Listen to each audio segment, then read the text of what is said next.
హిందూ మహాసముద్రంలో చైనా ఎత్తుగడలకి హద్దు అదుపు లేకుండా పోతోంది.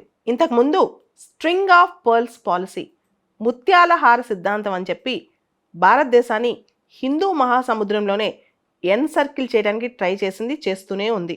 మయన్మార్లో కొక్కో ఐలాండ్స్, బంగ్లాదేశ్లో చిత్తగాంగ్ పోర్ట్, శ్రీలంకలో హంబంతోట పోర్ట్, పాకిస్తాన్లో గ్వాడార్ పోర్ట్, ఇలా ఇన్ఫ్రాస్ట్రక్చర్ డెవలప్మెంట్, పోర్ట్ డెవలప్మెంట్ అని పేరు చెప్పి ఇండియాని ఎన్సర్కిల్ చేస్తోంది చైనా. అంతేకాదు BRI అని పేరు చెప్పి చాలా సందర్భాల్లో భారతదేశ సార్వభౌమ వ్యతిరేక కార్యకలాపాలన్నీ చైనా చేస్తోంది. ఇవన్నీ కాకుండా మనం చూస్తే చిన్న చిన్న దేశాలు, భూటాన్ కావచ్చు, నేపాల్ కావచ్చు, శ్రీలంక కావచ్చు, మాల్దీవ్స్ కావచ్చు, వీటితో ఫ్రెండ్షిప్ చేస్తూ ఫ్రెండ్షిప్ ముసుగులో ఇండియాకి వ్యతిరేకమైన యాక్టివిటీస్ అన్నీ చేస్తోంది. అటువంటి ఒక యాక్టివిటీయే రీసెంట్గా ఒక నౌక అనమాట. దాని పేరు షియాంగ్ యాంగ్ హాంగ్ 3. ఈ నౌక మాల్దీవ్స్ యొక్క నౌకాశ్రయంలో డాక్ అయి ఉంది. ఇది రీసెర్చ్ నౌక అంటున్నారు. ఇది యాక్చువల్గా అక్కడ ఏం చేస్తుంది? కేవలం పోర్ట్ కాల్ మీద వచ్చింది, డాక్ అయి ఉందని చెప్పి మాల్దీవ్స్ వాళ్ళు చెప్తున్నారు, కానీ అది నిజం కాకపోవచ్చు. ఇలాంటి చాలా నౌకలు హిందూ మహాసముద్రంలో సీ ఫ్లోర్ టోపోగ్రఫీ స్టడీ చేస్తున్నాయి, సీ బెడ్ మ్యాపింగ్ చేస్తున్నాయి. అంతేకాదు ఇండియన్ ఓషన్ మ్యాపింగ్ చేస్తూ ఫ్యూచర్లో చైనీస్ న్యూక్లియర్ సబ్మెరైన్ ఆపరేషన్స్ మీద దృష్టి సారిస్తున్నాయి. అంటే భవిష్యత్తులో ఇండియన్ ఓషన్ రీజన్లో ఇంకా పెత్తనం చేయాలన్నమాట. ఇక్కడ ఇండియన్ ఓషన్ అనేది బేసికల్గా సరదాగా అంటుంటాం, India is the queen of Indian ocean అని చెప్పి. హిందూ మహాసముద్రంలో ఇండియాది నిజంగానే ఒక మంచి ప్రాబల్యం ఉన్న దేశం భారతదేశం.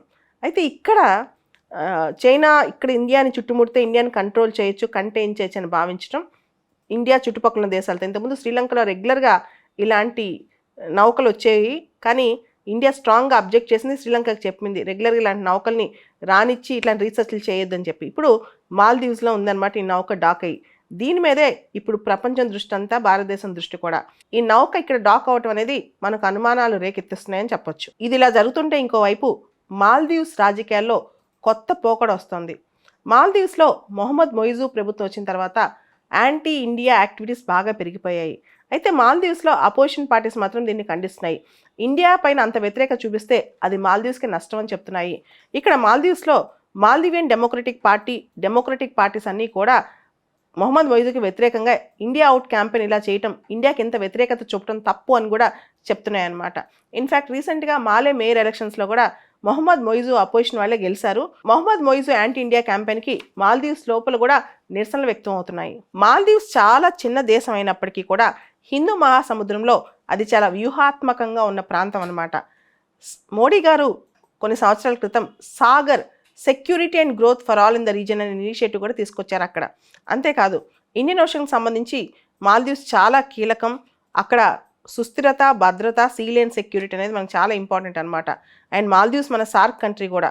సో మాల్దీవ్స్లో ఇలా యాంటీ ఇండియా క్యాంపెయిన్ రావడం అనేది ఇండియాకు కూడా మంచిది కాదని చెప్పి చాలామంది నిపుణులు అభిప్రాయపడుతున్నారు. ఇదిలా ఉండగా మోడీ గారి లక్షద్వీపుల పర్యటన అనంతరం మాల్దీవ్స్ ప్రెసిడెంట్ మొహమ్మద్ మొయిజు 4 రోజుల పాటు చైనాకి వెళ్ళారు.